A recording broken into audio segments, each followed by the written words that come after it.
Show da manhã, show da manhã, show da manhã, show da manhã, na Jovem Pan. Olá, Marcos Vinícius. Olá, Siri, bom dia, Regina Bittar, bom dia, audiência ultraplanetária dos ativistas da felicidade, começando agora mais uma edição da sua primeiríssima rádio revista Show da Manhã.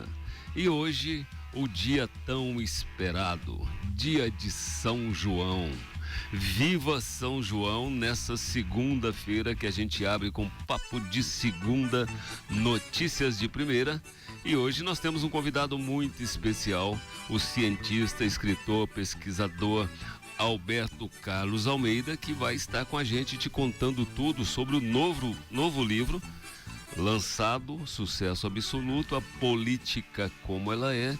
Ele que é um especialista e um analista de como se comporta o eleitor brasileiro e tem vários livros publicados, inclusive com o tema O Voto do Eleitor Brasileiro, a Cabeça do Eleitor Brasileiro, e monitora tudo o que acontece na cabeça desse eleitor desde a eleição do Fernando Collor de Mello até hoje. Então você não pode perder um bate-papo para aqueles que não sabem se estão na esquerda, se estão na direita, se estão no meio ou se estão só fazendo polarizações.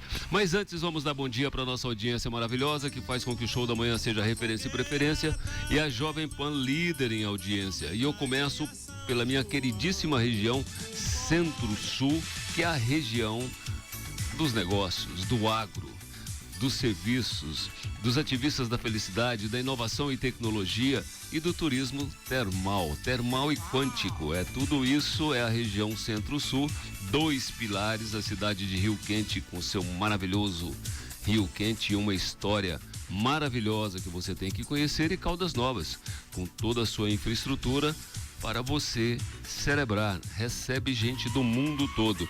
E também tem a Faculdade Integra, porque essa região é referência na educação.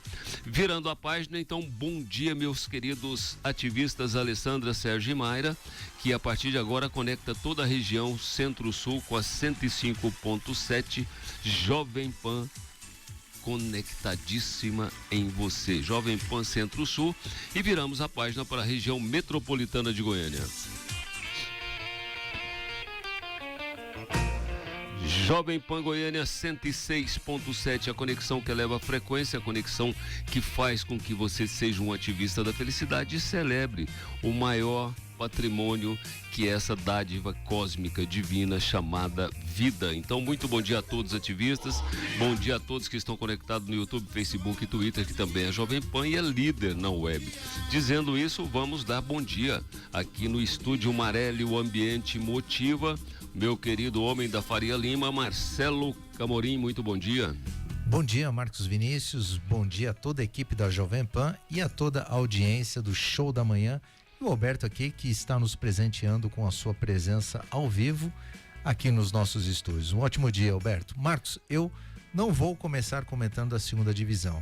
Eu só vou comentar que o Vasco, o seu Vasco, está melhor, hein? Para nós começarmos bem a semana. Não, é celebração de São João, já é um milagre de São João, onde menos espera, mais acontece.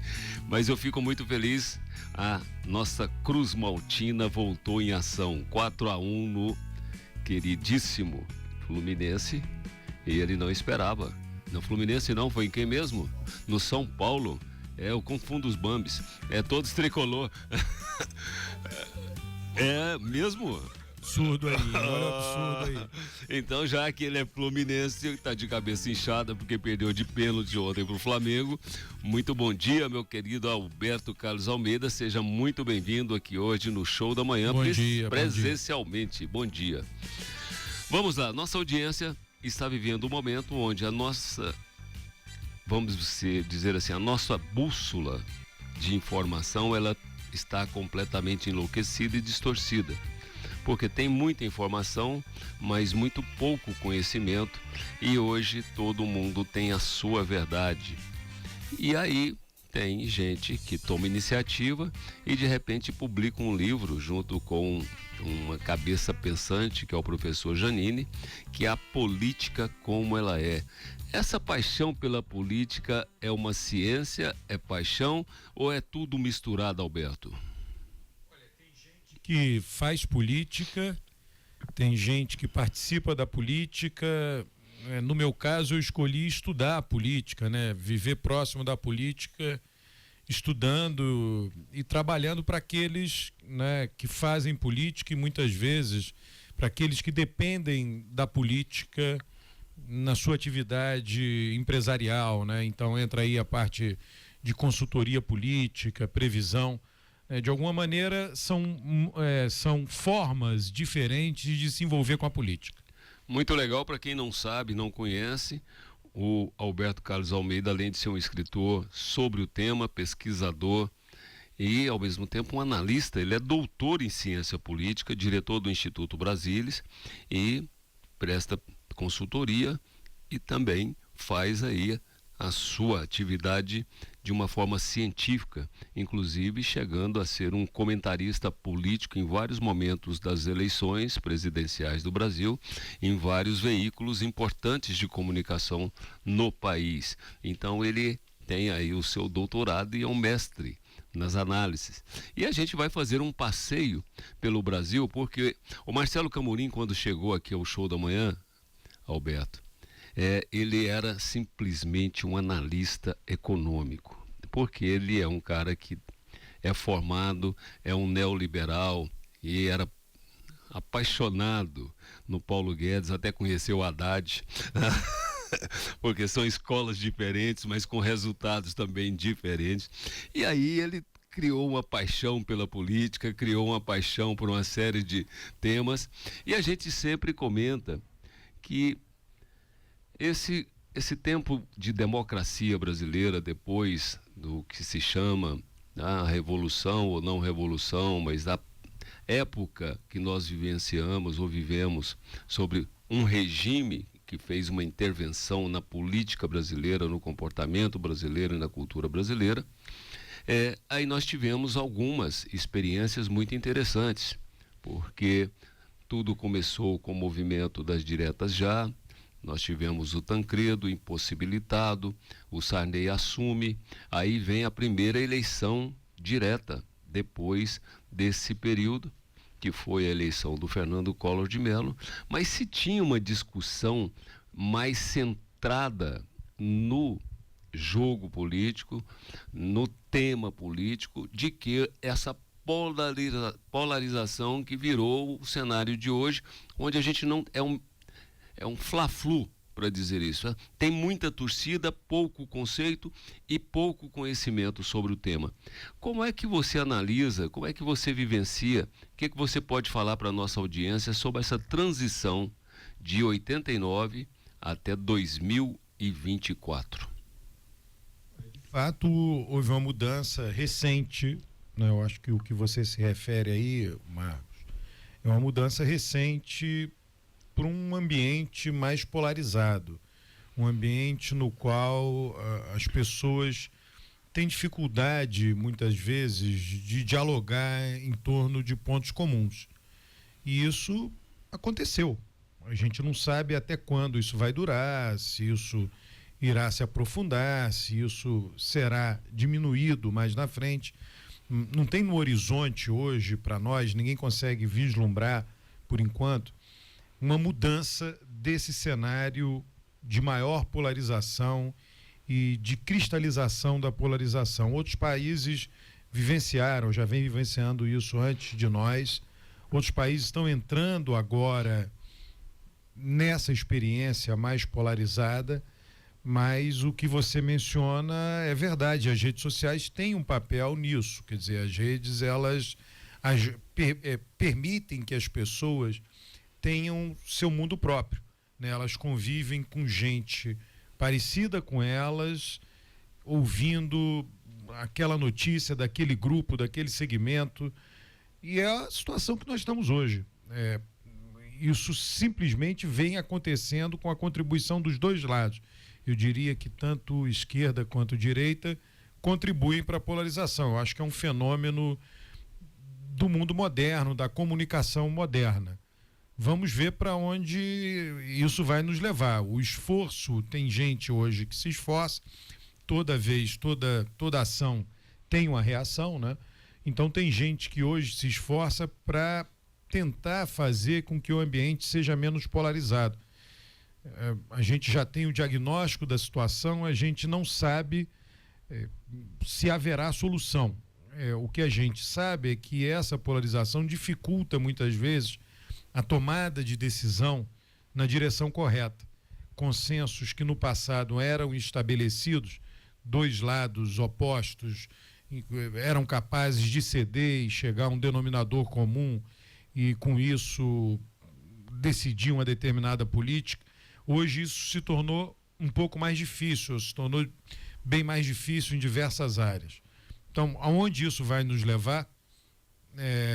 Provavelmente, em algum momento, as pessoas podem ficar cansadas disso, mas ainda assim não saber como fugir dessa situação. Ou encontrar esse denominador comum, ou voltar a ter esse denominador comum que já existiu no passado.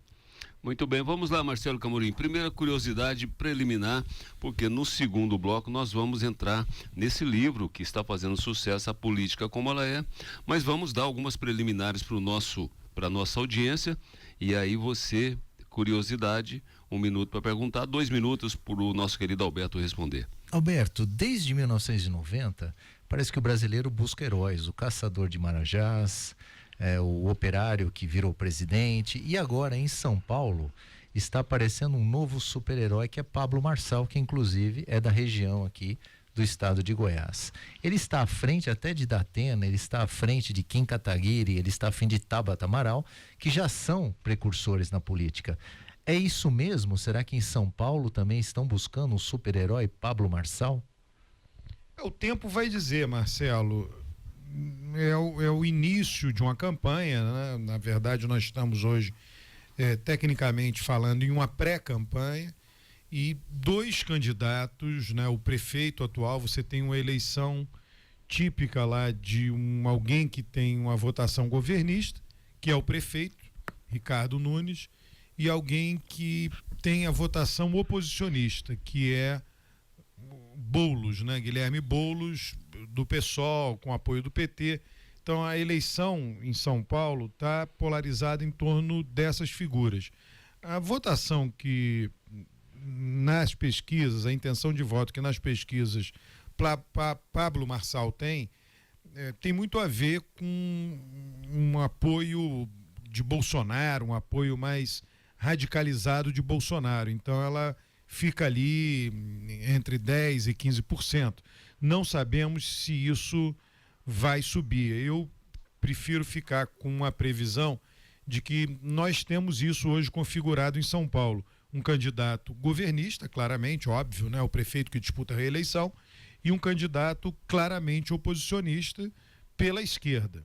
Né? E não o Pablo Marçal, nenhum dos candidatos, a não ser Ricardo Nunes, tem a possibilidade de ser um candidato de governo, e dificilmente o Pablo vai conseguir ser um candidato de oposição tal como é Guilherme Boulos. Muito bem, vamos lá então, vou chamar um anjo acelerador, e você já sabe que é sempre a educação é um trampolim para uma nova cultura cidadã. E é por isso que a gente aposta tanto na educação desde quando começou o Show da Manhã. Ela abre a sua mente, abre porta e transforma o ser em um cidadão, resgatando a essência da humanidade. Então você tem que entrar para a Unifazan. Vários cursos de graduação em diversas áreas do conhecimento, com professores, mestres e doutores, e com laboratórios de alta performance tecnológica e uma infraestrutura nota máxima no MEC. Tudo para garantir o seu posicionamento nessa nova etapa da humanidade. Você sendo um profissional de sucesso e um ser humano completo. Bora junto, Unifazan. Então é só acessar www.fazan.edu.br e confira e garanta o seu lugar no lugar certo. Vamos lá. Alberto, vamos fazer mais uma reflexão aqui. Na eleição de 89, é uma eleição que muita gente não se recorda. Nós temos um eleitorado que a memória dele é muito fraca. Ele não dá conta nem de lembrar em quem ele votou para vereador na eleição passada. Mas em 89 nós tínhamos alguns ícones políticos que não tinham uma polarização. A polarização se deu no segundo turno, mas foi um momento que o Brasil respirava a liderança do Brizola, do Covas e Paulo Maluf, mas tinha também essa ascensão do PT e a surpresa do Fernando Collor de Mello. Depois veio as eleições seguidas, que com o plano real, porque com o impeachment do Fernando Collor e a ascensão do vice, que é o Itamar, apareceu um grupo que se transformou rapidamente em uma alternativa política que foi liderado, entre outros, por Fernando Henrique Cardoso, que cumpriu uma eleição e foi para uma reeleição. E a partir daí a gente viu todas as eleições muito polarizadas até chegar nesse momento que é A e B. Os outros candidatos parece que não se posicionam e uma carência de liderança. Essa trajetória política, você acredita que é em função também da inovação e tecnologia que trouxe um acesso de informação, comunicação a todos, que todo mundo hoje faz política nos seus celulares, todo mundo faz política de uma forma mais explícita, mesmo não tendo uma consciência do que é melhor para o país, do que é melhor para o seu estado, e se vota muito apaixonado nessa polarização ou grupo. Qual é a sua leitura sobre isso? Marcos, se a gente for relembrar, você fez aí isso aí um pouco, cada eleição presidencial, e se a gente considerar o resultado da eleição, resultado numérico mesmo, a gente vai ver essa polarização.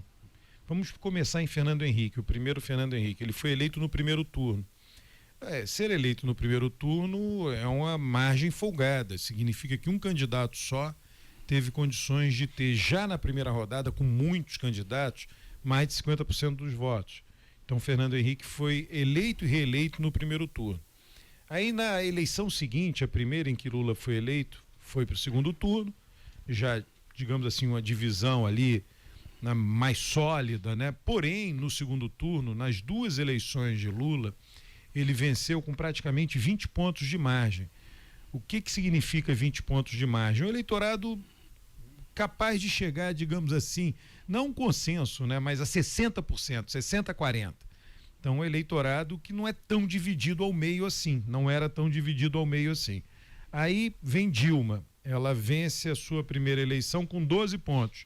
Diminuiu, era 20. Bom, vinha diminuindo, né? Era primeiro turno, depois segundo turno com 20, depois segundo turno com 12. A segunda eleição de Dilma, ela vence no segundo turno com 3, um pouquinho, 3,28 para ser exato. Aí vem Bolsonaro e vence com 10 de margem. Eu diria até que essas 10 de margem que Bolsonaro abriu no segundo turno sobre Haddad, se nós formos nos transportar para aquele período, né, o PT estava numa situação muito difícil ali em 2018. O PT estava na lona, era uma situação de muitos escândalos, de rejeição, até coisas, violência, né, alguns atentados contra sedes do PT em alguns lugares do Brasil. Era uma situação muito antipetista e mesmo assim a derrota foi por 10 pontos. Foi menor do que a primeira vitória de Dilma, foi menor do que as duas vitórias de Lula no segundo turno. E aí vem a eleição de 2022, que é a mais apertada desde que nós temos segundo turno, que a vantagem foi de apenas 1,8%. Então, quando a gente passa esse filme simplesmente do resultado numérico, a gente vê a polarização se tornando números no decorrer de nossas eleições. É claro que pode ter idas e vindas, mas a tendência foi de que o eleitor olha para os candidatos e diz: esse está do meu lado, esse não está. E ele já entra muito decidido na eleição. Então, aquele eleitor do meio que mudava de voto, olha, para alguém abrir 20 pontos de vantagem, você tem que ter ali uns 10 pontos de eleitores dispostos a mudar de voto, aquele eleitor de centro. Para abrir 12, você tem que ter ali, sei lá, uns 5, 6 pontos. Agora, para abrir 2, pouca gente estava disposta a mudar de voto. É como se esse eleitor mais pragmático, digamos assim, o eleitor que diz: eu vou votar contra e a favor, dependendo do desempenho do governo, esse eleitor tivesse diminuído de tamanho. Ele está lá, ele vai continuar sendo o eleitor que vai dar o voto final, que vai decidir a eleição, mas a fatia do eleitorado que já começam a campanha, a gente está aqui falando da presidencial, já começam a campanha decidida em quem votar, esse é quem está do meu lado, esse é quem está contra, ela aumentou muito no Brasil no decorrer dos anos. É isso que a gente tem. Então, o histórico que você fez, eu adicionaria esse histórico numérico que é revelador dessa pré-decisão do voto. Muito bem, eu vou chamar o Anjo Acelerador e vamos ver o que o Camorim pensa, o Marcelo Camorim, que agora é analista político, econômico, futebolista e mais algumas cocitas. E hoje é um ativista da felicidade. Mas eu vou lembrar que conteúdo é seu maior patrimônio. E hoje você tem que entrar para o mundo das plataformas. Se você tem conteúdo, entre para o mundo das plataformas, que você vai proporcionar experiências exclusivas para seus clientes e seguidores e monetizar exponencialmente em todos os canais. Então acesse www.gasque.tv e seja mais um monetizador e um influenciador nas plataformas. Gasque, o novo é agora, o novo é hoje, o novo é Gasque. Vamos lá, Camorim. Percepção e realidade, ou você tem uma curiosidade com o Alberto? Um minuto. Eu tenho uma curiosidade então, com um minuto muitas perguntar. curiosidades, porque o conteúdo aqui do Alberto é muito rico. Vamos lá. Alberto, a economia, ela não está tão estressada como estava em 94, quando estava no governo Dilma, que depois passou para Temer. E você olha as pesquisas de índice de popularidade, o presidente da República, ele não vem bem. E aí, na semana passada, ele teve um ataque muito forte ao Banco Central para que se diminua a taxa, e ele teve uma contrapartida que foi unânime para não aumentar a taxa. Esta é uma estratégia política para falar o que o povo gosta, de baixa de juros, para retomar uma popularidade, ou ele é assim mesmo, eu vou criticar e é isso aí? O que você pensa sobre isso? Olha, em primeiro lugar, que há uma crença, sim, da parte do presidente da República e de um segmento importante dos brasileiros e de gente da política próxima ao presidente da República, há uma crença de que os juros poderiam ser mais baixos.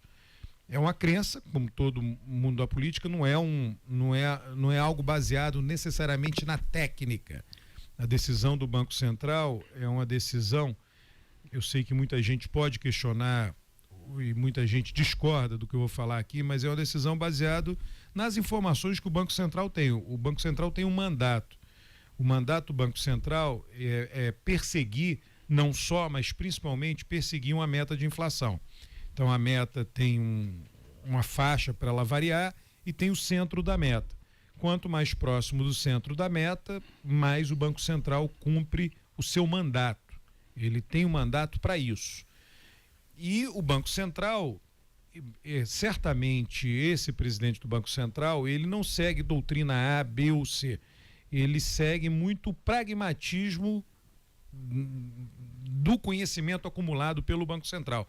O Banco Central, ele coleta dados, ele é um repositório de dados muito consistente da economia brasileira, tem modelos sofisticados, matemáticos, estatísticos, que diz, olha, um juro vai ter impacto daqui a tantos meses, tanto aumentando de juro tem impacto de tanto na inflação. Todos esses modelos podem estar errados, mas tem muita experiência acumulada, tem muita troca de informação, muito estudo, não só no Brasil, no mundo inteiro. Então o Banco Central, ele toma decisões muito técnicas. E o mundo da política é o mundo da política, ele defende interesses. Não necessariamente ele segue a técnica, né? Senão não seria político. Então Lula, ele cumpre um papel e ele chama para si o papel de tensionar, digamos assim, politicamente ele faz isso, ele cria uma tensão com relação ao Banco Central. De alguma maneira ele protege eventuais críticas a ele, Lula, dizendo, olha, eu não consigo fazer tudo, tem uma parte que se eu pudesse eu faria diferente, mas eu não posso. Tem lá a diretoria do Banco Central, que hoje tem autonomia. Eu vejo muita gente tratando autonomia e independência como sendo a mesma coisa. São duas palavras que muitas vezes a gente usa como sinônimo, mas no caso do Banco Central não é. O Banco Central tem autonomia para perseguir a meta de inflação definida pelo governo. A gente tem que sempre lembrar que quem define a meta de inflação é o governo, é ministro da Fazenda, ministro do Planejamento e presidente do Banco Central. O governo tem 2 votos. O governo, Lula pode combinar com seus ministros. O ministro que não quiser, ele pode demitir e colocar um outro no lugar. E dizer, olha, a meta, vamos mudar a meta. Então, a meta não é definida pelo Banco Central. Toda vez que a meta não é definida pelo Banco Central e o Banco Central pode atuar para perseguir aquela meta de maneira autônoma, a gente fala que é autonomia. A independência acontece quando, além disso tudo que eu falei aqui, o Banco Central também define a meta de inflação. O nosso Banco Central, nesse sentido, ele não é independente, ele é autônomo. E nessa autonomia, de fato, né, uma vez definida a meta, Lula pode dizer, olha, tudo bem, eu quero que baixe juros, então eu vou solicitar aos meus ministros que aumentem a meta da inflação. E aí os juros podem diminuir, tá? Mas não é isso que o governo quer. Muito bem, uma boa explicação, porque esse é um tema que muitas vezes as pessoas não entendem muito bem e acha que a cruz tem que ser no presidente do Banco Central, e aí a política estimula para lavar as mãos, é Pôncio Pilatos total. Então vamos crucificar quem? O presidente do Banco Central, já que a política não quer ter desgaste, principalmente já que nós somos um presidencialismo parlamentarista, porque quem define tudo é o Congresso. E nisso nós vamos falar no segundo bloco, é onde nós vamos abrir um pouco de curiosidades sobre o livro mais recente do nosso querido Alberto Carlos Almeida, junto com o professor Janine, que é A Política Como Ela É. Tem gente que fala que é de direita e não sabe o que é de direita. Tem gente que fala que é esquerda e não sabe o que é esquerda. Tem gente que fala que é conservador e não sabe o que é conservadorismo. Então daqui a pouquinho o Alberto conta para você. Eu vou chamar mais um anjo acelerador? Não, vou fazer uma percepção rápida, 1 minuto. Percepção de tudo que você ouviu até agora, Camorim. Olha, Marcos, muito conteúdo. O Alberto sempre, quando aparece às segundas-feiras, sempre enriquece muito conteúdo, não só a mim, mas também a toda a audiência. Essa última explicação foi excelente, até porque a sociedade imagina que a culpa é sempre do presidente do Banco Central. Não é. O Banco Central, ele persegue, é justamente isso. E a meta é 3%, 1,5% para cima e 1,5% para baixo. Então o Banco Central persegue isso, e o Alberto explicou isso com muita propriedade aqui. Acredito que toda a audiência está aplaudindo do outro lado. Muito bem, isso é o que dá. O cara, quando sabe fazer política, ele explica melhor do que o economês, porque é igual o Haddad explicando o famoso arcabouço. Mas eu vou fechar esse bloco chamando um anjo acelerador e falando em empreendedorismo. O mercado imobiliário goiano é referência nacional e agora internacional, porque teve um evento internacional em Goiânia, mais de 400 jovens empreendedores de várias partes do planeta, inclusive o príncipe da Arábia Saudita, com uma comitiva de mais de 50 pessoas representando os seus ministérios e os seus empreendedores, e ficou apaixonado com a referência do mercado imobiliário, assinou um termo de compromisso de negócios com a GPL Incorporadora através do Eloy Pinheiro, porque o mercado imobiliário goiano hoje é isso mesmo. E quem está por trás do mercado imobiliário goiano? A ADEME. Você sabe que a ADEME, Associação das Empresas do Mercado Imobiliário, a ADEME qualifica, a ADEME compliance, a cuida, porque é um mercado que gera bastante emprego e participa ativamente do PIB. Então, na hora de fazer seu investimento para morar, trabalhar ou monetizar, gerar renda, procure um empreendimento dos empreendedores que são associados à ADEME, Associação das Empresas do Mercado Imobiliário, porque garante o seu investimento. Vamos lá, vamos para um pam, e eu vou deixar uma reflexão para aqueles que são apaixonados em São João, porque hoje, na minha meditação matinal do calendário Eu Sou, tem uma mensagem muito legal para quem está celebrando São João, para quem é devoto, para quem vai acender a sua fogueira, que é o seguinte: eu sou o grande iniciador. Eu sou conhecido há muitos séculos como o título de grande iniciador e faço uso agora desse meu privilégio para conduzir cada um de vós, ou seja, cada um de vocês, à iniciação. Meus adorados discípulos, procurai sentir que sois um grau de luz vivente, que vossos corpos físico, etérico, sentimental e mental estão sendo guindados pelas minhas mãos E se assim o fizerdes, irei elevar-vos com toda a energia do meu ser ao coração da eternidade. Essa é uma mensagem de São João, então viva São João. Vamos para um pam-pam-pam-pam e a gente já volta com a política como ela é, com Alberto Carlos Almeida e a bússola econômica da semana com Marcelo Camorim. Toca aí, Piscão.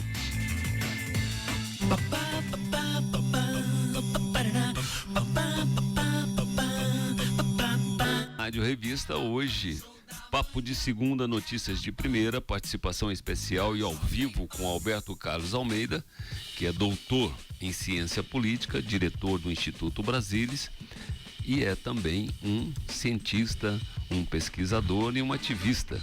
E no primeiro bloco vocês ficaram aí já por dentro de uma análise de como foi esses últimos anos democráticos no Brasil, com todas as eleições. Cada eleição diminui a distância entre o ganhador e o perdedor, sinal que vem se aproximando aí as intenções e os votos finais dentro dos candidatos, tanto que na última eleição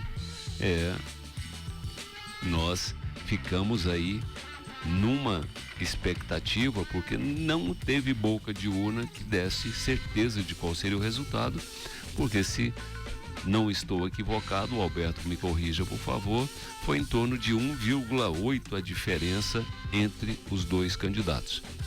E nesse segundo bloco nós vamos fazer um passeio pelo um livro recentemente lançado pelo Alberto. Eu gostaria também que ele falasse sobre os outros livros dele, inclusive tem A Mão e a Luva, que foi anunciado no Show da Manhã há um ano e pouco atrás.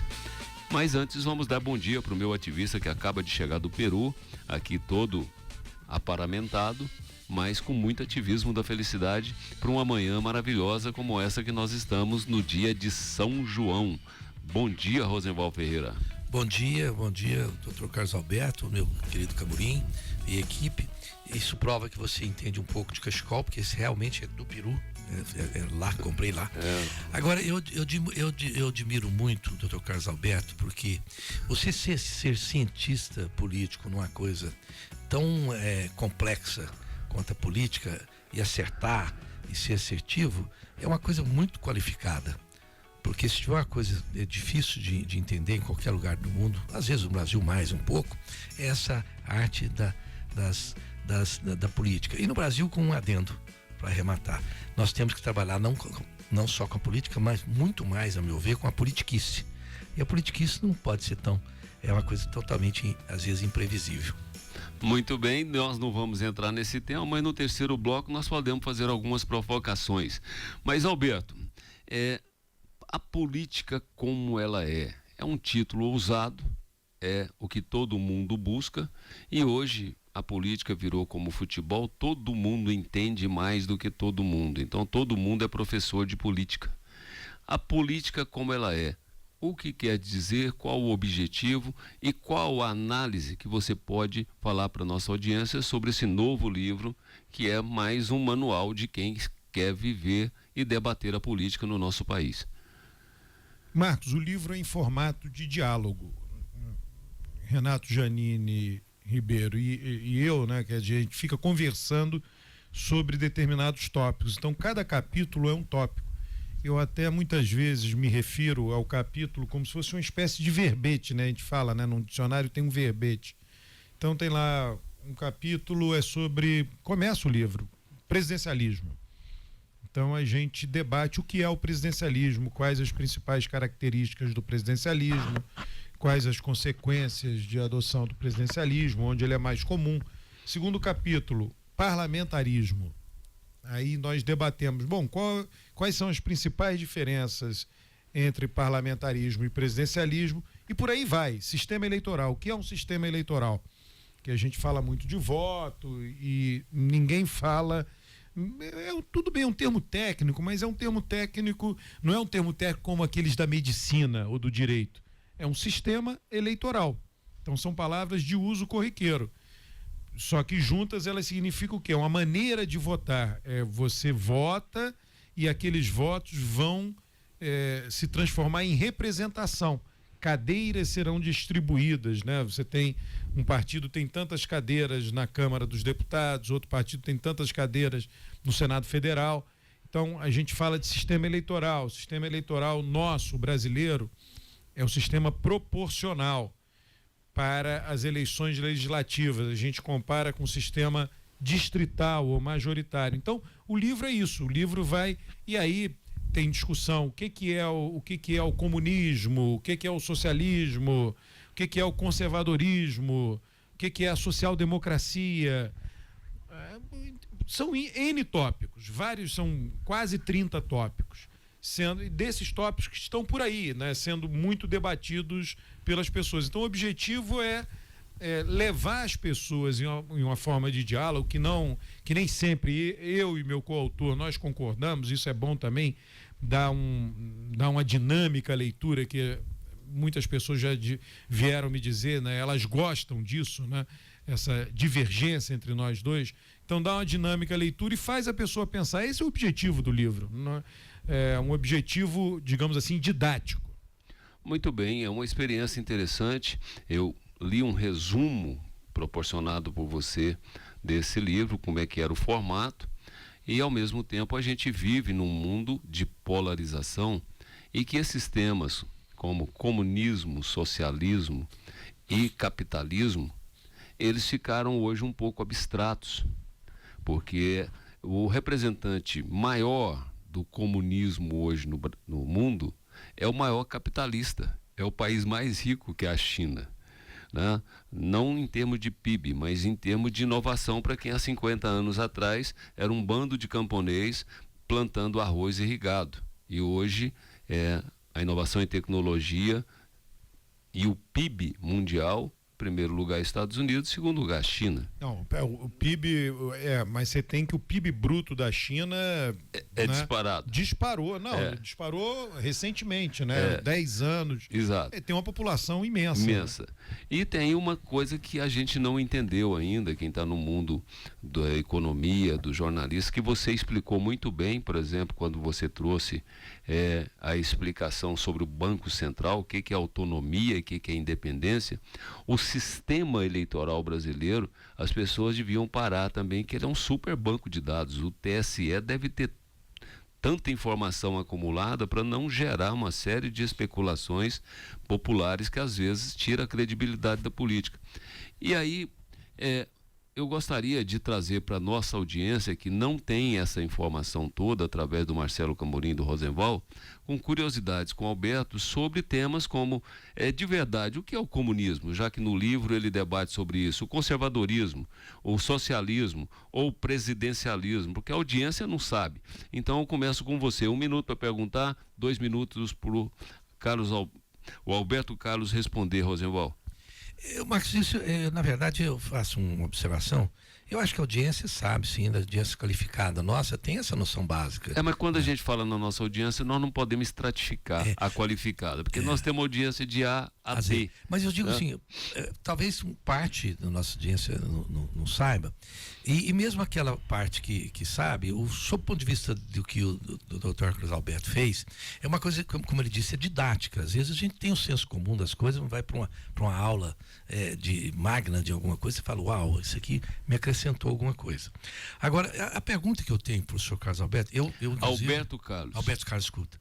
O professor Alberto Carlos, é o seguinte, porque tem inclusive o Carlos Alberto, que foi meu professor lá na Casper. Vamos lá que o tempo passou. Na Casper Libra. Vamos lá. Mas, professor, eu entendo o seguinte, qual seria a importância da pessoa ter o conhecimento fundamental, e eu digo principalmente isso para jornalistas, dessas diferenças, e que se isso faria diferença na análise cotidiana da política brasileira?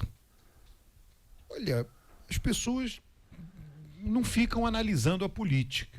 Eu acho que as pessoas gostam de participar da política, gostam de opinar, debater. O que a minha esperança sempre, é claro que é um livro, não são muitas as pessoas que leem, né? Se a gente pensar, o Brasil com 200 milhões de habitantes, dificilmente um livro, por mais que venda, vai vender mais de 1 milhão, né? Imagina, então você não. O objetivo de um livro não é conscientizar uma sociedade, mas é simplesmente jogar uma informação que no mercado, que aos poucos ela pode ir se disseminando, sim, por meio de jornalistas, formadores de opinião, e aí você ter um debate, digamos assim, mais alinhado, mais ancorado com conceitos bem estabelecidos e não o que está na cabeça de cada um, né? Como aquela coisa, todo mundo é técnico de futebol, né? Mas as pessoas de fato acompanham o futebol de uma maneira que permita. Eu fico vendo hoje no Twitter, né? No Twitter tem muitos jovens que fizeram cursos de análise de jogo de futebol e eles põem imagens do jogo com a bolinha em torno do jogador, mostrando o posicionamento. É uma análise muito qualificada, é uma análise muito informativa. Eu penso que um livro assim pode ajudar aos jornalistas, a vocês que fazem esses programas. Eu não tenho ilusão, ninguém vai ler o livro de início ao fim, mas pode pegar um ou outro conceito lá que está no livro e pode melhorar o debate, pode fazer com que o debate seja mais ancorado em conceitos mais corretos, digamos assim. Vamos lá, Camurim, curiosidade, 1 minuto para perguntar, 2 minutos para o Alberto responder. Pois é, Alberto, até na Amazon aqui, seu livro aqui tá à venda, hein? Já vou comprar ele de imediato para poder fazer a análise. Mas, Alberto, veja, na eleição passada, nós tivemos vários jargões, né? Então, um era nazista, outro era fascista e etc. Conceitualmente, o que você pode dizer para a nossa audiência? Poxa, o que é o fascismo, né? Como é que um cara é fascista? Como é que um cara é nazista? Porque a sociedade ela tem dificuldade em termos, em conceitos. E isso no seu livro você aborda, pelo que eu estou entendendo, você aborda os conceitos. O que você poderia dizer à nossa audiência sobre isso? Camorim, infelizmente, esses conceitos, quando vão para o debate político, eles são torturados, digamos assim. Fascismo é uma coisa que a rigor se aplica a uma época, é algo datado. Não dá para dizer que nós temos fascismo. Eu fico pensando, quer dizer, um lado acusa o outro de fascismo. Durante a ditadura militar no Brasil, ninguém disse que os ditadores eram fascistas. Só que nós tínhamos muito menos democracia, ou não tínhamos democracia, comparado ao que nós temos hoje. Então, como é que você tem fascismo no ambiente democrático e não tinha fascismo no ambiente ditatorial? Não faz o menor sentido. Então, isso a gente busca debater e chamar atenção. Quando entra na política, vários conceitos, os políticos fazem isso, os políticos lideram isso e os militantes seguem os seus líderes. Então, os políticos pegam um determinado conceito, distorcem, como eu disse, torturaram o conceito, distorceram o conceito e passaram a utilizar de uma maneira completamente equivocada.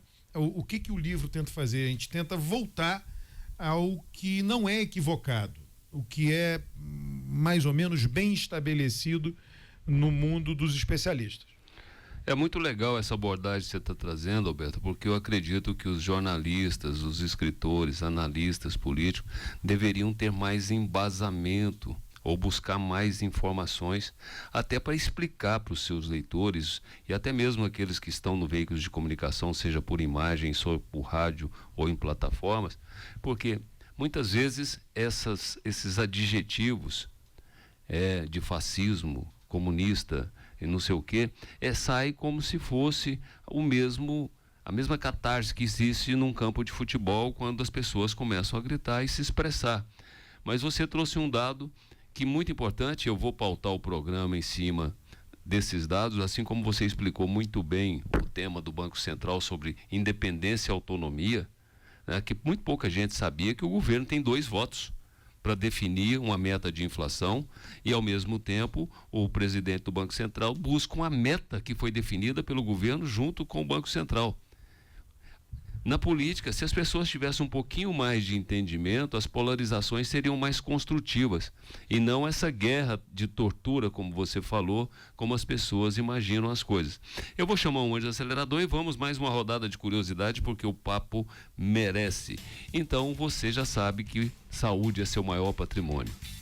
Então, na hora de fazer seus exames, seus check-ups, você já sabe, Laboratório Núcleo é referência no Brasil, equipamentos de última geração, inteligência artificial, mas tem gente cuidando de gente. Especialistas biomédicos para garantir um exame seguro e confiável para você e seu médico, com muita qualidade e agilidade. E agora o Núcleo também traz o Centro Médico Núcleo, que facilita por preços acessíveis você fazer suas consultas com especialistas qualificadíssimos e já sair com seus exames laboratoriais. Tudo isso é o Núcleo.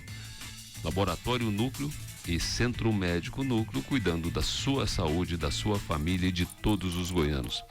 Vamos lá, agora eu inverto, começo com você, Camorim. 1 minuto para perguntar. Curiosidades sobre a política, como ela é. Alberto, parece que estamos já em candidaturas para 2026 na presidência da República. Lá no programa passado, nós até comentamos do atual governador, Ronaldo Caiado, onde você mesmo comentou que se ele se aliar com Bolsonaro, a chance é muito grande. Você tem Tarcísio lá em São Paulo e tem outros pleitos que estão por aí, de direita ou de esquerda ou centro-esquerda. O que você está enxergando para 2026, com base em toda a sua experiência que você tem desde 1990, analisando eleições presidenciais? A eleição no Brasil, eu acho que ela vai ter o padrão que vem tendo, né, um candidato de esquerda e um candidato de direita no segundo turno, né, ela pode caminhar sempre para um segundo turno.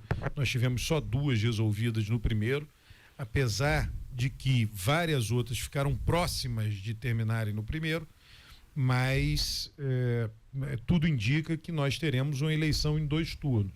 O candidato da esquerda tende a ser Lula. Ele pode abrir mão da candidatura por razões pessoais, mas não por razões políticas, né? Pela política ele será pressionado, já vem sendo, vai ser o tempo inteiro, pelo partido e por todos os seus aliados, para que ele dispute a reeleição. Então, somente um motivo pessoal muito forte levaria Lula a não disputar. Então, ele disputa, ele é o candidato da esquerda. E a direita terá um candidato que irá para o segundo turno e será bem votado no segundo turno, dentro desse padrão já de polarização. Eu acho que qualquer candidato de direita ou de esquerda, ele no segundo turno, ele tem no mínimo 45% dos votos, para começar.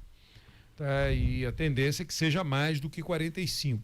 Então, qual será esse candidato de direita que vai para o segundo turno? A gente não sabe ainda. A gente sabe que o governador do estado de Goiás será candidato e ele pode ser esse candidato que vá para o segundo turno. Ele pode ser. Para isso, ele depende, obviamente, do apoio de Bolsonaro. Bolsonaro é o principal eleitor da direita. Muito bem, Rosenval Ferreira, 1 minuto para perguntar, 2 minutos para o Alberto responder. A política, como ela é? A despeito de ter caído a União Soviética, de ter desmantelado aquele tipo de comunismo histórico, o espectro do comunismo ainda paira sobre o brasileiro como se fosse um bicho-papão da infância que não morresse nunca, né? Isso tem sentido, quer dizer, isso faz com que o eleitor tenha medo da esquerda. Quer dizer, a esquerda brasileira, no seu ponto de vista, ela quer implantar um comunismo tradicional de qualquer tipo? Tem esse complô internacional para fazer isso, não? Não existe. Isso são palavras de ordem. Da mesma maneira que dizer que há comunismo na esquerda é algo completamente sem sentido, também você dizer que há fascismo na direita também é. Quer dizer, os dois lados, a polarização está dos dois lados sempre, não é só um lado que polariza, né? Os dois lados tomam atitudes que, para os seus eleitores, acabam fazendo com que os seus eleitores odeiem demais o outro lado. Então, quando você carimba, você coloca, né, esse selo, não, o lado de lá é comunista e tudo que é comunista é ruim, você faz com que o seu lado odeie o lado de lá. E a mesma coisa vale para o fascismo. Então, a utilização dessas terminologias é uma utilização que foge da realidade, no sentido de que nada disso vai acontecer, e alimenta a polarização. O que tem de realidade nisso é aumentar a polarização. É muito interessante, Alberto. Eu vou trazer uma provocação que eu não fiz nenhuma hoje. Eu estou respeitando o tempo, porque hoje eu estou me preparando para um evento que daqui a pouquinho nós vamos fazer com alguns convidados, com a participação do Alberto. Mas essa provocação tem que ser feita. Escutei duas frases que me marcaram muito. Uma é: eu brinco com o Camorim, que todas as vezes que o Camorim traz a bússola econômica, o Senhor Deus Mercado, que é aquela entidade que está lá em cima, é que define as coisas embaixo. E aí alguém fez uma pergunta: você é de direita ou de esquerda? Ele falou assim: cara, no Brasil não tem direita nem esquerda. As pessoas estão aí se rotulando, se autorrotulando, mas o que interessa é a cabeça. E a cabeça é o mercado, é o poder. Então, num processo político, seja qualquer país, fazer movimentos não é como movimentar uma lancha, é movimentar um transatlântico. Tudo é muito lento, os processos. E o mercado não permite que esses movimentos se acelerem.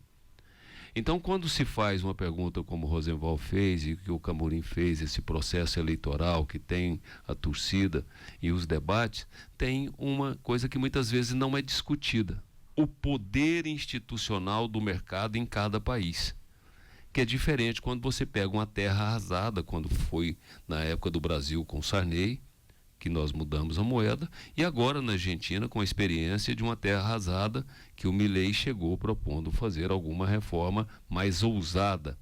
Na sua visão, dentro da política, como ela é? Percepção e realidade. 2 minutos para você. Olha, essa coisa, o Marcos, de terra arrasada, o que eu acho que está acontecendo hoje no mundo, na maior parte dos países, isso não é exceção no Brasil, né?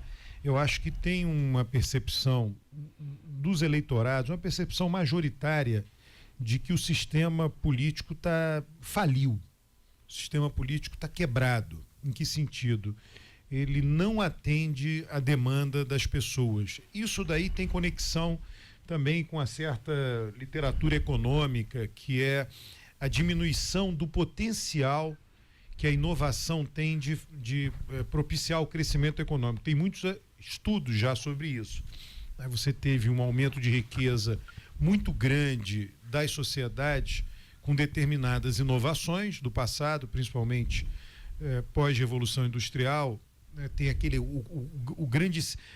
década das grandes inovações importantíssimas aconteceram no século XIX, entre 1860 e 1870, 10 anos com inovações brutais que tiveram um impacto gigante no bem-estar da população e que tiveram um impacto imenso no crescimento econômico posterior. E essa literatura identifica que as atuais inovações são importantes, não tem a menor dúvida, mas elas têm um resultado menor em termos de aumento da produtividade e, portanto, aumento da riqueza. E isso se espelha no sistema. Em que sentido? As pessoas não sentem que a vida delas melhorou bastante ou que elas gostariam que tivesse melhorado. E aí olham para o sistema e dizem: isso está tudo quebrado, o sistema não funciona, o sistema não me atende. Vamos votar em um homem forte, uma figura forte que seja uma espécie de salvador da pátria. E isso vem acontecendo, aconteceu no Brasil agora mais recentemente e vem acontecendo em outros lugares do mundo, né? Alguém que faça o discurso contra o sistema, porque o sistema não está entregando o que as pessoas gostariam, e que chegue lá, mas vai ter que se adequar ao sistema e não vai conseguir fazer muita coisa, porque não depende só da política. Depende, a gente sabe, essas coisas estão em conexão, por isso que eu falei muito da inovação, né? Depende fortemente da inovação também. E pode ser que a gente tenha chegado aí a um limite da inovação fazer crescer, pelo menos no ritmo que ela fazia no passado. Muito bem, eu vou chamar um anjo acelerador e a gente vai para um break. E no terceiro bloco, que vai ser mais curto, a gente faz um resumo e uma percepção de tudo que nós estamos falando, a política como ela é, com Alberto Carlos Almeida, doutor em ciência política, pesquisador, cientista, ativista e um apaixonado pelo tema. Então vamos lá, eu fecho esse bloco com Condomínio Quinta das Araras. Você tem que conhecer o novo jeito real de viver. Condomínio Quinta das Araras traz tudo o que você precisa para realizar esse sonho, porque depois dele os outros são os outros. Então o Condomínio Quinta das Araras tem 100 mil metros quadrados de natureza pura, 50 mil metros quadrados de infraestrutura de lazer, entretenimento e esporte, com 2 lagos contemplativos, a comodidade da cidade e você conectado na natureza, porque está a apenas 19 minutos do Shopping Flamboyant. Quer saber mais? Acesse www.condomínioquintadasararas.com.br, mas acelere, são as últimas unidades, as joias da coroa, para você viver nesse novo jeito real de viver. Um empreendimento do Grupo Real, participação do Grupo Presoto. Vamos para um pam-pam-pam-pam e a gente já volta com Alberto Carlos Almeida e os ativistas da felicidade no Show da Manhã.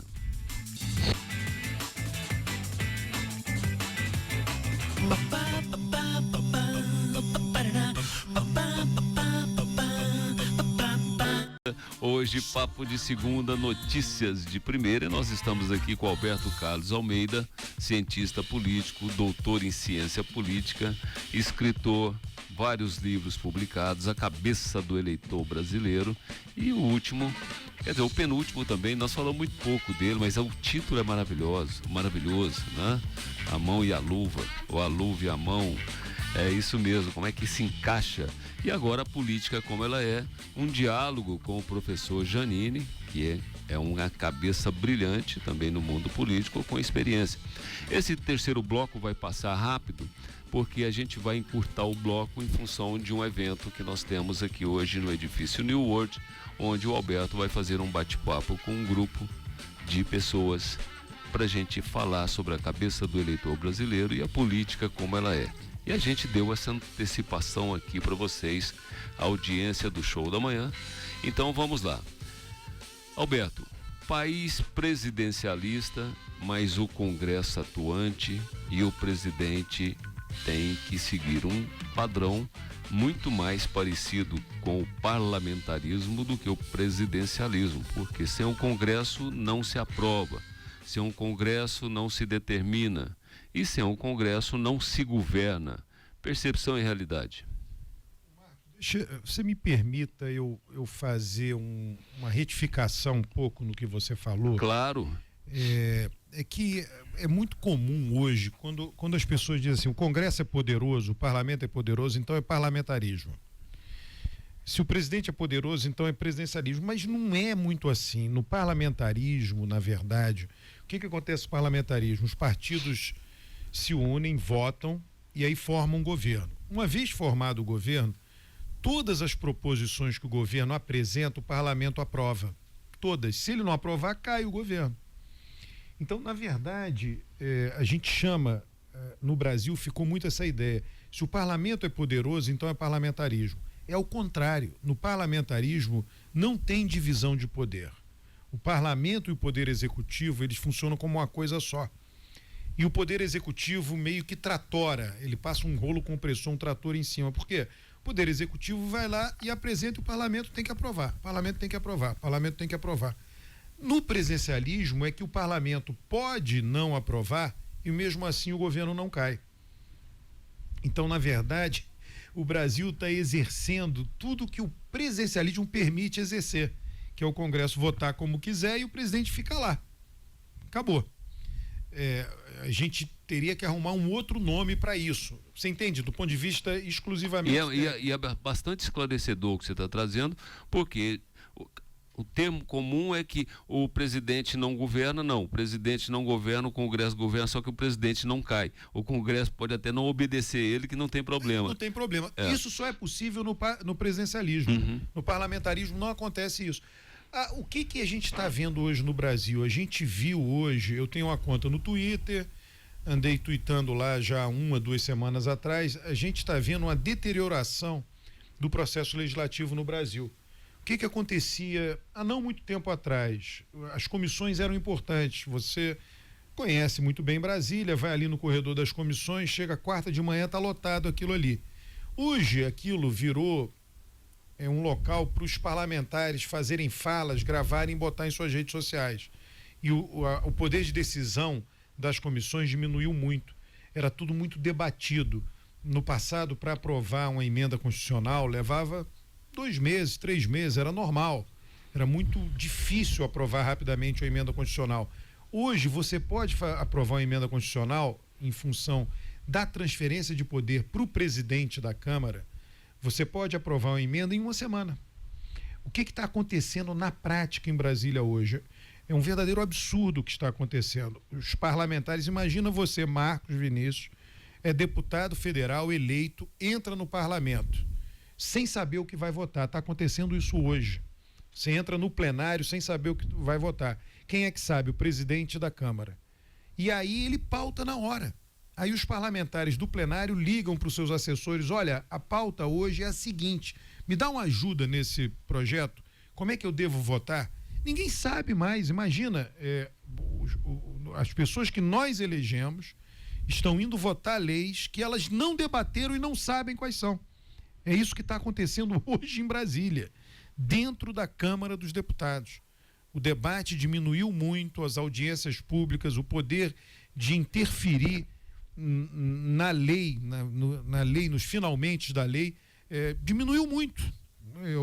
Nós temos hoje um presidente da Câmara que tem esse poder muito concentrado nele. E detalhe, aí você tem uma proposição legislativa, foi o que aconteceu ali com aquele imposto das blusinhas. Ele entrou numa proposição que não tinha nada a ver, que são chamados jabutis. Então, o parlamentar entra no plenário sem saber o que vai votar, na hora vem um projeto de lei que ele descobriu ali que é aquele que ele tem que votar hoje, e dentro daquele projeto de lei tem embutido dentro dele jabutis que ele não faz a menor ideia. Então, na hora que ele vota aquilo, aprova uma coisa que ele não sabia que estava aprovando. Então, infelizmente, no Brasil, a gente está vivendo isso hoje. E se você me perguntar, está feito o diagnóstico, é possível mudar isso? Deve ser, é possível, mas no curto prazo, não. Isso veio para, no curto prazo, ficar. Não tem nada no horizonte para mudar. Muito esclarecedor. Isso, percepção e realidade, Camorim? Um minuto. O Roberto colocou muito bem, e um ponto que vai no contraponto que o Roberto comentou é justamente que algumas situações a própria iniciativa popular faz com que as comissões trabalhem, que é o caso do aborto, aonde se ia se pautar, nem se passaram pelas comissões, já iria a plenário, e aí a opinião pública começou um debate gigante. O presidente do Senado foi lá e falou: não, aqui vai passar nas comissões. Então a força popular, ela é muito forte para que as comissões possam atuar. E o Roberto colocou bem que são raras exceções, porque pelo que eu acompanho só foi o aborto. O imposto das, aspas, brusinhas, não aconteceu esse debate. Percepção para você, Rosenwald, um minuto. Nós temos elementos únicos na sociedade brasileira, onde, por exemplo, alguns players entram num jogo que não deveria ser deles. Por exemplo, uma Suprema Corte brasileira, que é obrigada a julgar tanta coisa que é impossível de ser julgada, seria uma corte constitucional, e ela acaba não sendo isso e participando, às vezes ativamente, de toda a barganha política que é feita, porque o presidente, na verdade, a gente tem essa nítida impressão de que o presidente precisa, é um parlamentarismo, porque não no sentido clássico, porque o presidente precisa comprar, na verdade, com alguns benefícios, ele precisa comprar o voto do parlamento brasileiro, seja distribuindo ministérios que não servem para nada, absolutamente nada, só para poder acomodar os seus parceiros políticos, drenando os parcos discursos que sobram para aplicar no país. Então, tudo isso, a sociedade brasileira talvez precisasse discutir em profundidade, mas como cada um cuida do seu feudo, o benefício geral para a nação fica muito diluído, e a gente tem a impressão que o país não avança. Mas a sociedade civil está avançando a despeito de tudo isso, né? Muito bem, eu vou chamar um anjo acelerador e vou fazer uma provocação que o Alberto não está preparado para ela, mas eu sempre tenho uma surpresa com ele sempre está preparado para tudo. Mas antes, viver é essencial, é por isso que a GPL Incorporadora, quando desenha projetos para você viver, desenha para você buscar um novo jeito de viver na sua vida. É isso mesmo. E agora a GPL traz para o Nova Suíça, que é o bairro mais charmoso, que guarda a essência da nossa capital, que é um bairro ainda com arborizado, ruas largas, vizinhança, padarias, e traz o Trip World Home. É uma maravilhosa viagem pelo mundo da qualidade de vida. Apartamento de 66 a 110 metros quadrados, penthouse, tudo para você viver do jeito que você sempre quis viver, porque viver é essencial. @GPL Incorporadora, saiba mais, mas acelere que são últimas unidades porque foi um fenômeno de venda.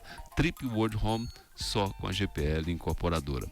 Alberto, tem uma novidade no mercado que não é uma novidade, porque com o mundo da inovação e tecnologia se criou uma cultura hoje discutida no mundo pelos grandes pensadores, que é o tecnofeudalismo. Porque nós estamos vivendo aí uma indústria de inovação e tecnologia. As Big Techs, as 7 grandes Big Techs, detêm um PIB de 8,28 trilhões de dólares, maior do que qualquer outro país no planeta, menos China e Estados Unidos. E ao mesmo tempo, sem nenhum tipo de regulação muito bem definida no mundo econômico e nem no mundo político. E vem influenciando muito em todo o processo político, já que essas Big Techs é que faz com que as pessoas tenham acesso imediato a toda a informação, democratização. E o conceito, por exemplo, iFood virou uma praça de alimentação dentro do seu celular, né? A Amazon é vamos imaginar, um centro de comércio dentro do seu celular. E isso vem fazendo uma confusão e dando uma outra visão de gestão, já que essa indústria milionária tem uma política de centralização. Como é que você vê isso dentro do mundo da política como ela é? Inclusive uma área que você conhece bem, a publicidade, né, mudou dramaticamente por conta disso. Os anúncios foram todos para a internet. Todos não, né? Mas um volume gigante, né? E hoje os anunciantes, né, ficaram, os meios se concentraram muito. Antes você tinha anunciantes em vários canais de televisão, grandes, importantes, e hoje eles estão lá, mas diminuiu o volume de recursos que eles colocam lá. Na política, eu sempre digo, olha, eu recorrendo aos estudos sobre os temas, né? As redes sociais, elas não têm o poder de alterar um resultado de uma eleição, porque as pessoas dizem muito, a fake news elegeu fulano, né? Mas as fake news foram contra o Biden e ele ganhou. As fake news foram contra o Lula e ele venceu. As fake news no México foram lá contra a candidata vencedora, né? E está lá ela, né? Na Argentina, quando Alberto Fernandes foi eleito presidente, o mandato anterior aí ao Milei, as fake news foram contra ele e ele venceu. Então tem muitos casos no mundo que as fake news foram contra o candidato que acabou vencendo. Tá? Porque as pessoas trazem o Brexit como exemplo. O Brexit ficou empatado o tempo inteiro, aquele plebiscito. E aí foi uma margem pequena que venceu hoje. Se fosse repetido lá, ele iria ser derrotado por uma margem larga, né? Os britânicos se arrependeram ali da decisão. Tá? Então, as redes sociais não têm esse poder. Elas têm o poder de fortalecer ou de ampliar essa cristalização polarizada, tá? Porque você passa a viver no seu mundo próprio. Né? Antes você tinha uma mídia que todo mundo tinha que se informar por ela, a mesma mídia para todo mundo. Hoje não. Você não tem mais a mesma mídia para todo mundo. Cada um tem sua própria mídia, cada um tem sua informação, cada um tem a sua verdade. Então as redes sociais permitiram isso. E isso faz com que a pessoa, de fato, viva no mundo próprio. tá? É um mundo que tem lá, por exemplo, o mundo próprio da direita no Brasil, o Supremo não vale nada. O Supremo é horroroso, deveria deixar de existir, ou deveria, né, ser controlado pelo Poder Executivo. No mundo próprio da esquerda, é o Banco Central que não vale nada. Né? Você pode ver que todos dois têm uma instituição que tem independência, tem algum grau de independência, que tomam decisões que esses lados discordam, que elas gostariam que eles não tivessem esse poder de tomar essa decisão. Então isso é um mundo próprio. Se nós tivéssemos uma mídia só, que nós tínhamos no passado para todo mundo, dificilmente esse mundo próprio de cada lado existiria. Não estou dizendo que seria impossível, mas dificilmente existiria. Muito legal. Vamos lá, Marcelo Camorim, rapidamente, bússola econômica da semana, porque nós estamos finalizando o programa e eu gostaria de saber, passa tudo rápido. Muito bem, Marcos, o Boletim Foco saiu agora às 8h30 da manhã e obviamente ele vem com indicadores que já eram previstos pelo mercado. Então, o IPCA ele vem com aumento, ele já está com aumento há 4 semanas, isto justifica obviamente a decisão do Banco Central da semana passada. 4 semanas ele estaria a 13,88, hoje está a 3,98. Taxa Selic se mantém a 10,50 e todo o mercado imagina que vai se manter em 2 dígitos e o câmbio também está em alta. Agora, dentro aqui do Brasil, nós vamos ter a bússola econômica, que é a grande decisão, a grande ata do Copom, que sairá essa semana. Inclusive até Fernando Haddad falou que vai se manifestar após a publicação desta ata. Então, esse é o grande evento desta semana e vamos ter outros eventos, como por exemplo o Índice Nacional da Construção Civil, que deve sair essa semana, o IGPM também sairá essa semana e teremos o indicador do emprego e do desemprego aqui no Brasil. Marcos, escutem, vamos falar antecipadamente. Se ele vier aquecido, com certeza o Banco Central estará de olho na inflação, porque quando você tem inflação alta e emprego alto, é o que está vivendo os Estados Unidos, é manter juros altos. Muito bem, percepção do programa, Rosenval, 1 minuto para você. Sempre um prazer ouvir um professor, e eu estou assim ansioso pela pesquisa que vai ser mostrada para nós aqui, e ansioso também para a gente tomar um pouco das rédeas do país, independente de todas essas equações, que são muitas no país, que a gente preocupa às vezes demasiadamente, pensando que vai fazer uma grande diferença. Eu vejo, por exemplo, tenho certeza que o professor pode abordar isso depois, que pensando que eleições em outros países têm tanta influência assim no Brasil, e às vezes é uma coisa tão incipiente. Então, eu gosto muito de falar com um doutor numa área que haja paciência para ser doutor nela, né? Muito bem, Alberto, 2 minutos para você. Falaram que ainda não falou, mas quer falar. Nossa audiência quer escutar e uma oportunidade para você despedir. Marcos, eu gostaria de agradecer o convite de vocês, do seu nome em particular, agradecer aí as perguntas do Camorinha, do Rosenval, e agradecer toda essa hospitalidade aqui da Jovem Pan.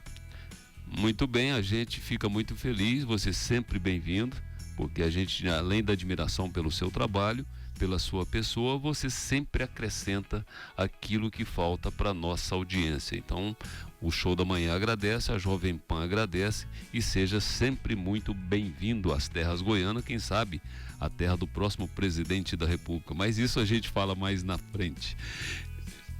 Você pode fazer uma percepção final, 30 segundos para você, porque eu estourei o tempo. Na verdade, agradecer ao Alberto por todo o conteúdo, e importante para a audiência, porque quando você está escutando o Alberto falar, você pode imaginar que ele é direita, esquerda, centro-esquerda. Não. Todos os dados que o Alberto coloca, eu li a mão e a luva do presidente, e são dados técnicos, são dados estatísticos. Então, tudo que foi mencionado não é o que eu acho, são bases técnicas e estatísticas de índices de eleição.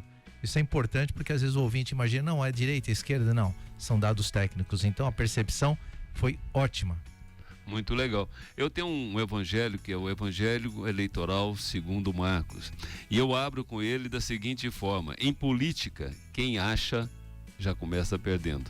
Tá? Se não tem dados, você já perde de primeira. O Show da Manhã chega ao final. Eu vou trazer a Líder Design Feito para Viver para fechar o nosso programa de hoje, porque ela tem um mantra: quando você junta o seu melhor com o melhor do outro, é sucesso garantido. E aqui nós juntamos o melhor dos ativistas da felicidade com o melhor do Alberto para você ter uma informação precisa e uma análise dos fatos que muitas vezes a gente não tem condição de fazer. E a Líder sempre lembra: casa não é apenas o lugar onde você mora. A casa é o seu aconchego, a sua festa, o seu conforto, é onde verdadeiramente você é quem você é.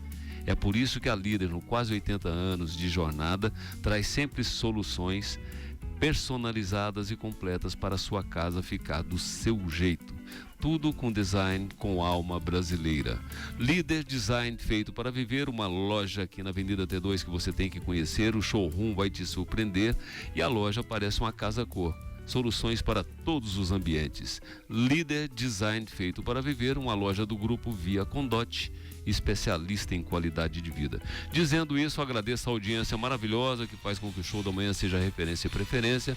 Agradecer aos nossos ativistas, ao Alberto Carlos Almeida por essa visita tão maravilhosa, a nossa equipe, Piscão, Nawali, Paulo, Alessandra, Sérgio e Mayra em Caldas Novas, e um beijo no coração de todos e até amanhã com mais Show da Manhã, porque hoje está sendo lançado daqui a pouquinho, a partir das 10, o Instituto Cidade Cidadania, onde o Marcelo Camorim é um dos fundadores, colaboradores, Rosenval, Paulo, Celso Camilo, Felipe Melazzo, Diogo Crossara, Lucas Sigo, Marcos Vinícius, para a gente discutir um pouco qual é a cidade que nós queremos. Já nascemos afiliado ao Instituto Unidos Brasil, que faz um esforço muito grande para que tenha discussão com a frente parlamentar, para não acontecer o que o Alberto trouxe como informação, muitas vezes se votar uma coisa sem saber.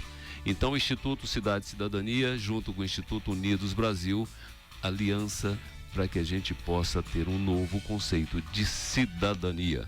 Um beijo no coração e até amanhã com mais Show da Manhã.